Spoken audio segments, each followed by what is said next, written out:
You know, I never thought I'd be the kind of woman who ends up telling a story like this. But life has a way of flipping everything upside down, doesn't it? My name is MacGregor. I'm a sales director. I've worked hard for years to get where I am. I put in the time, the effort, the late nights. I've earned every single thing I have. And when Mark and I bought our house, I was the one who qualified for the mortgage. It's in my name. I made the payments. I took on the responsibility, believing we were a team. Mark struggled a bit more with his career. He jumped between jobs for a while before settling in as a shift supervisor at a mirror manufacturing plant. It wasn't glamorous, but it was steady. I figured that was enough. Our closest friends were another couple from the neighborhood, Lisa and Tom. We met them at a barbecue shortly after moving in. Lisa was a stay-at-home wife, always looking flawless. Her home sparkled. Her outfits were always coordinated. She had that put-together look people admire from a distance. Tom was a hard-working entrepreneur, busy, like me. We got along because we both knew what long hours felt like. In the beginning, everything felt fine, normal. But slowly, things started to shift. Mark began coming home irritated, complaining constantly about his boss. He'd throw his bag down and say things like, "He's on my back about every little thing. I can't do anything right," in his eyes. I tried to be supportive. I really did. "What happened this time?" I'd ask, putting down my laptop and trying to give him my full attention. "He told me I need to speak more professionally to clients. Can you believe that? I've been doing this job for years." I'd listen. I'd nod. I'd tell him it wasn't fair, that maybe his boss was just having a bad day. But inside, I was starting to feel tired. These didn't seem like major injustices. They sounded like normal work issues. But to Mark, they were always personal attacks. Then one day he came home early. His face was tight, his jaw clenched. I muted my call, looked up and asked gently, "What's wrong?" "I quit," he said. I blinked. "You what?" I couldn't take it anymore. My boss made some snide comment and I told him where to shove his job and walked out. I sat in silence for a moment. My stomach dropped. "Mark, we have a mortgage. We can't afford this right now." He brushed me off. "I'll find something better, somewhere I'm appreciated." And just like that, he was unemployed, and everything fell on me. I picked up extra shifts, took on more clients, pushed through exhaustion to keep us afloat. I was running on fumes, barely sleeping, just trying to make it all work. Meanwhile, Mark? He didn't seem to be in any rush. He'd say he had interviews, but there was always a reason why the job wasn't the right fit. "The commute's terrible. The manager gave off bad vibes. The salary's insulting. Every excuse in the book." Then came the night that truly broke something in me. I came home late after a 12-hour day. I dropped my bag and looked over at Mark, sprawled on the couch, watching some mindless show. "Hey, have you eaten?" He glanced at me like I'd interrupted something important. "No, I was waiting for you to cook." I stared at him, stunned. "It's 9 p.m. I've been at work since 7 this morning. You couldn't make dinner?" "Because that's your job," he snapped. "You're never home anymore. The house is falling apart. There's nothing to eat. We haven't had a real meal in weeks." My head spun. "My job?" I asked quietly, trying to keep my voice level. "My job is what's keeping a roof over our heads," he shot back. "And what exactly is your job, Catherine? Being gone all the time? Working yourself to death while this house turns into a disaster?" "I'm doing this for both of us. I'm trying to survive, but I need you to meet me halfway." Mark stood up and shouted, "I'm looking for work, okay? Do you think I like sitting here all day?" "Then stop being so picky," I said, trying not to cry. "We have bills. We need income. Please, just try harder." But he didn't answer. He just turned back to the TV like I hadn't said a word. That night, I went to bed angry. Not just at him, but at myself, for letting it get this far. The next day, I met Lisa for coffee. She looked perfect, as always. Hair curled, nails fresh, eyes bright. And me? I looked like a storm had rolled over me. "Catherine, honey, you look exhausted," she said, gently touching my hand. "I haven't slept much," I admitted. "Work's insane, and things at home aren't great." Lisa smiled sympathetically. "You need to take care of yourself. A happy wife is a happy life, right?" I forced a laugh. "Yeah, well, that's easier said than done." Weeks passed. The pressure built. Mark kept lounging, kept making excuses. And one night, I came home and found him dressed up. "Where are you going?" I asked. "Out, golf with the guys." "At night? Golf?" It didn't sit right, but I was too tired to argue. "Have fun," I mumbled. The next day, I decided to surprise him. I took a rare day off and called him, full of excitement. "Hey, babe, how about a weekend getaway? Just us." He hesitated. "Can't. I've got plans with the guys." "Again?" I didn't argue. I just felt the disappointment settle deep into my chest. Later, I called Lisa. Maybe she and Tom would want to hang out. "Oh, Catherine," she said sweetly, "we're visiting my parents this weekend. Rain check?" I said okay. I tried not to let it get to me, but something felt off. So I went shopping. I needed a distraction. But the universe had other plans. As I wandered through a department store, I heard a familiar voice behind me. "Catherine, what are you doing here?" I turned. Tom. "Tom, I thought you and Lisa were out of town." He blinked. "Lisa said she was staying with you. She told me you were both going away for the weekend." My blood ran cold. "What?" That was the moment it all started to unravel. Tom and I found a quiet little cafe nearby. Neither of us said much at first. The silence between us wasn't awkward, it was heavy. Thick with suspicion, fear, and something else neither of us wanted to name just yet. Finally, Tom broke the silence. "I've had suspicions for a while now," he said slowly, stirring his coffee without looking at me. "Lisa's been acting weird, secretive, always on her phone, lots of vague excuses." I nodded, my throat dry. "Mark's been doing the same, out at strange hours, always golfing with the guys." Tom glanced at me, his jaw tight. "I think our spouses are having an affair." I froze. I wanted to deny it. I wanted to tell him he was crazy. But the truth was, I'd been ignoring the signs for weeks, maybe longer. The little glances between Mark and Lisa when they thought no one was watching. The unexplained expenses. The sudden plans that never seemed to line up. Now it all clicked, and it made me feel sick. Tom reached across the table and took my hand. "I'm going to hire a private investigator. We need to know for sure, but we can't let them know we suspect anything. Can you do that, Catherine?" I swallowed hard and nodded. "Yes, I can." For the next 2 weeks, I became an actress in my own life. I smiled when I needed to, played the role of the supportive wife, the trusting friend, all while waiting for that phone call from Tom. And it came. My phone buzzed just after lunch, a text from Tom. "Meet me at the cafe, 1 hour." My heart pounded. I made up an excuse at work and left early. When I arrived, Tom was already there, waiting. A thick manila envelope sat on the table in front of him. Without a word, he pushed it toward me. I opened it slowly. My hands trembled as I pulled out the contents. Photographs. Dozens of them. Mark and Lisa, kissing, holding hands, leaving hotels together. Receipts, text messages, even video stills.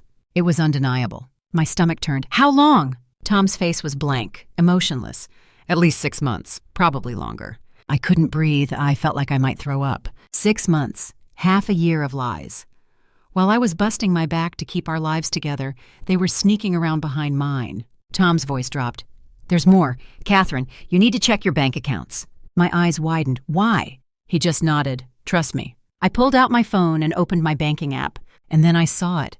My savings account, empty. The emergency fund I'd been quietly building for years, gone. With shaking fingers, I checked my credit card account. Maxed out. I'd given Mark access to it for gas, groceries, things for the house, but he'd used it for her. Tom's voice was hard. "He's been using your money to fund their affair. Dinners, hotel rooms, gifts, all of it." I sat back in my chair, stunned. I felt like the world had tilted sideways. The betrayal wasn't just emotional. It was financial. It was personal. It was everything. "What are you going to do?" I whispered. Tom's eyes were ice. "I'm divorcing Lisa. I've already contacted my lawyer." Then he looked at me, leaning in. "The question is, what are you going to do?" I stared down at the envelope, at the smiling faces of my husband and my best friend, locked in their secret world.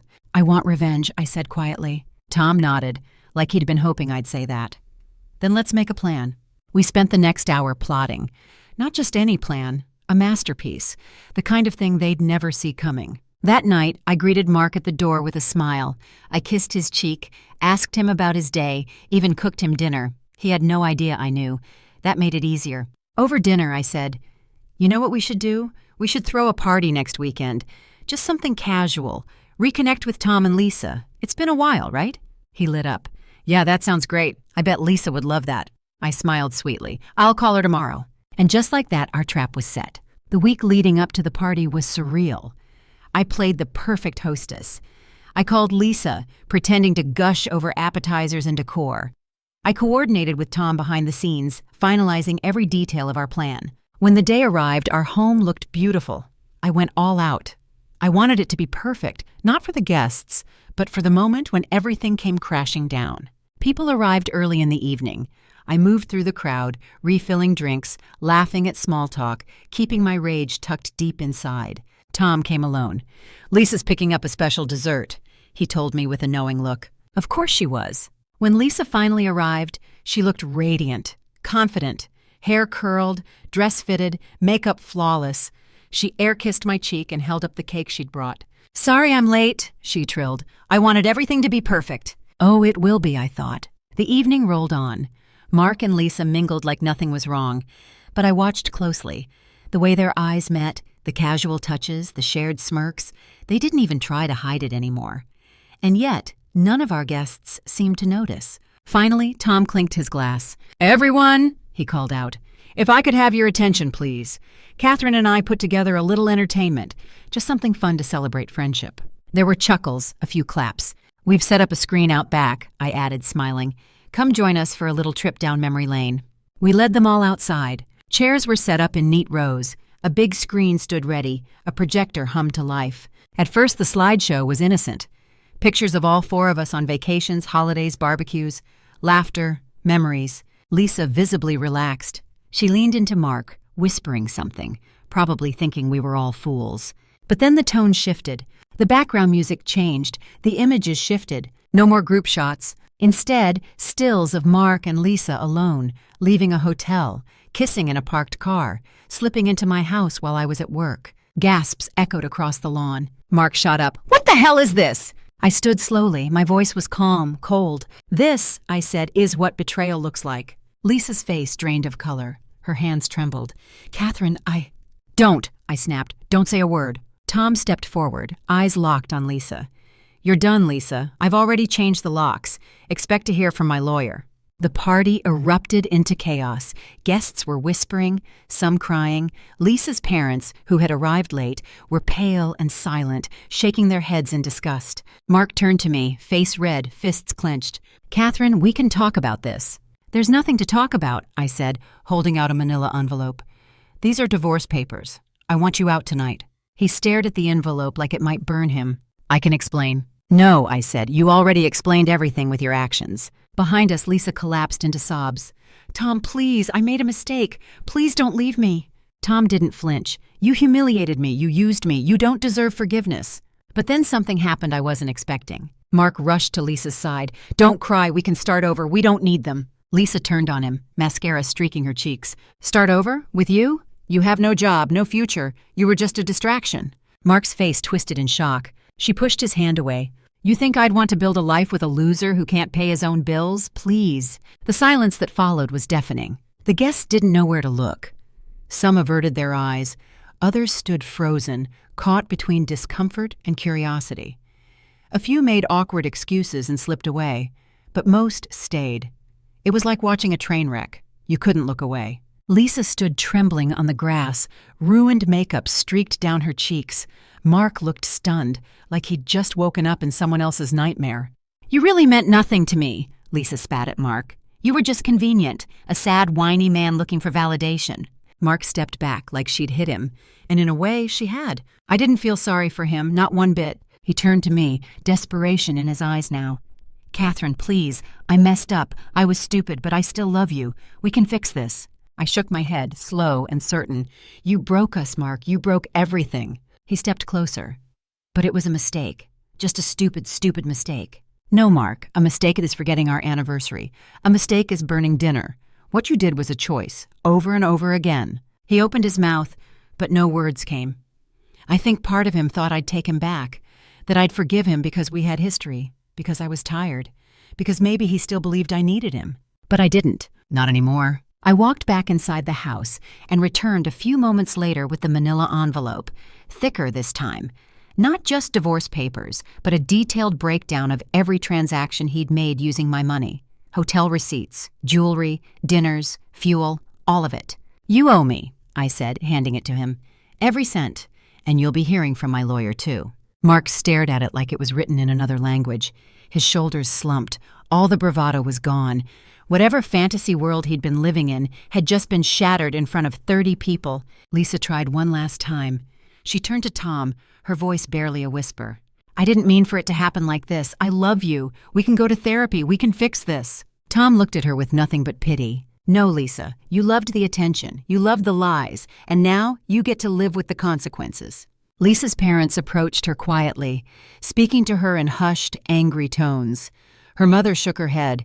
Her father looked disgusted. And that's when it truly hit her. She wasn't just losing her husband. She was losing the image, the comfort, the pride.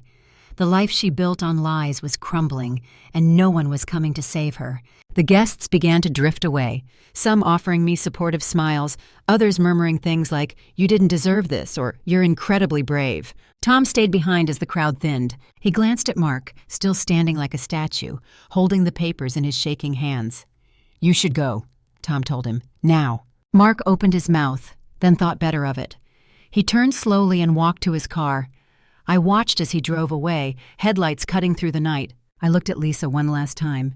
She was on the lawn, mascara smeared, shoulders heaving in quiet sobs. Alone. Tom came up beside me, his voice low. "Are you okay?" I nodded. Surprisingly, yeah. "I meant what I said earlier," he continued. "If you need anything, help with the legal stuff, your house, whatever, I've got your back. We're in this together, Catherine." "Thanks, Tom," I whispered, meaning it. He gave me a gentle smile before heading off into the night. I turned back towards the house and closed the front door behind me. Silence. For the first time in months, the house felt peaceful. No tension, no passive-aggressive remarks, no lies humming under the surface. Just quiet. I poured myself a glass of wine and sat on the couch, letting it all wash over me. The betrayal, the exhaustion, the relief. The next morning, Mark's things were gone. He'd left his keys on the kitchen counter, just like I asked. I didn't cry. I did not rage. I just cleaned the space where his shoes used to sit and vacuumed the floor like I was erasing his memory from the house. The days that followed were strange but freeing. I filed for divorce formally with my lawyer. She reviewed all the evidence. The PI's report, the financial records, the party video. "You've got a solid case," she told me with a confident smile. "Judges don't look kindly on adultery when there's this much proof, especially with financial theft involved." I nodded. "I want what I'm owed. I don't want revenge in court. I want justice." And I got it. Weeks later, my lawyer called with the results of the judgment. "The court ruled in your favor on all counts," she said. "Mark is required to reimburse the full amount taken from your savings and credit, plus alimony for the emotional and financial strain. You'll also retain full ownership of the house." I nearly dropped the phone. It was done. I was free. That night, I celebrated with another glass of wine. This time, it tasted different. Better. As I sat on the back patio, feet curled under me, watching the sunset over my garden, my phone buzzed. A message from an unknown number. I didn't need to open it to know who it was. I read it anyway. "Mark, Catherine, I'm sorry. I still love you. Please give me another chance. I can change. I will change. Just say the word." I stared at the message for a long moment. Then I typed, "Please stop contacting me. It's over. I don't love you anymore. Respect my decision." And then I blocked the number. It felt final. Clean. It was the end of something I thought would last forever. But more than that, it was the beginning of something new. Life after Mark was quieter, simpler. For the first time in years, I woke up without a weight on my chest. No one asking for money. No one dragging me down with excuses. No one lying straight to my face while using my credit card to buy perfume for my best friend. And it felt peaceful. I focused on work, but not the way I used to. I started taking lunch breaks again. Real ones. I used my vacation days, finally. I left the office at a reasonable hour and spent my evenings doing things that actually brought me joy. Reading, gardening, trying out recipes I'd once bookmarked and never touched. I even started therapy, just to unpack everything. The betrayal, the exhaustion, the way I'd let myself be stretched thin while Mark did nothing. My therapist helped me understand something important. I wasn't weak for staying. I was strong for finally leaving. Every so often, I'd run into people from the party, a neighbor at the grocery store, a client who had heard rumors. They'd always ask the same thing, "How are you doing?" And I'd always give the same answer, "Better than ever." About 2 months after the party, Tom and I ran into each other by accident. Or maybe not by accident. We both frequented the same cafe after all. "Catherine," he said, spotting me near the counter, "you look different." "Lighter?" I smiled. "That's because I'm no longer carrying dead weight." He laughed, and just like that, the heaviness between us eased. We sat down with our coffees and chatted like old friends. But there was something new there, too. A softness, an awareness. After about 20 minutes, Tom leaned in a little and said, "I was thinking, maybe we should celebrate our freedom sometime, just the two of us. Nothing fancy, just dinner, wine, good conversation." I hesitated. We'd both been through so much. There were scars, but something in his eyes made me feel safe, seen. "Okay," I said, "but I'm picking the wine." Deal. That dinner turned into another. And another. It wasn't a whirlwind romance, and that's what made it beautiful. It was gentle, careful, honest. Tom brought flowers to my doorstep, not to impress me, but because he knew I liked the smell of fresh peonies. He listened. He asked about my day and actually cared about the answer. He didn't see me as a paycheck or a backup plan. He saw me. One night, as we sat on my patio sipping wine, I looked over at him and said, "If someone told me a year ago this would happen, I would have laughed in their face." He chuckled. "Same. But I've learned not to make too many predictions. Life clearly has its own script." He reached over and took my hand, warm, solid. "I'm not trying to rush anything," he added. "I just know that when I'm with you, I breathe easier." That nearly broke me, in the best way. Because for years I'd felt like I was suffocating in my own home. And now, here was this man, reminding me that love wasn't supposed to drain you. It was supposed to lift you. Lisa, from what I heard, was working retail. Her parents refused to bail her out, and she was couch surfing between relatives. I didn't gloat. I didn't even think about her much. She belonged to another life, a chapter I'd closed. As for Mark, he tried calling once from a different number. I didn't pick up. I didn't need to. I'd already moved on. Not just from him, but from the version of myself who put up with less than she deserved. The version of myself who begged for scraps of love from someone who only took and took and took. Now I was building something new, something quiet and steady and full of laughter. I didn't know where things with Tom would go. We weren't making big promises. We were just showing up every day for each other and for ourselves. That to me was more romantic than any grand gesture. One evening, as we walked hand in hand down a quiet street lined with blooming trees, I felt something shift in my chest, a sense of closure, and also a beginning. "Do you regret anything?" I asked him softly. Tom was quiet for a moment. Then he said, "I regret trusting the wrong person, but I don't regret where it led me." I nodded. Same. We paused at a bench and sat down, the city lights glowing around us. He looked at me, not with pity, not with apology, but with something stronger, respect. "You're incredible, you know that?" I smiled, leaning my head on his shoulder. I'm starting to believe it. And for the first time in a long, long time, I meant it. I wasn't just surviving anymore. I was living. I was healing. I was Catherine MacGregor, stronger, wiser, and finally free.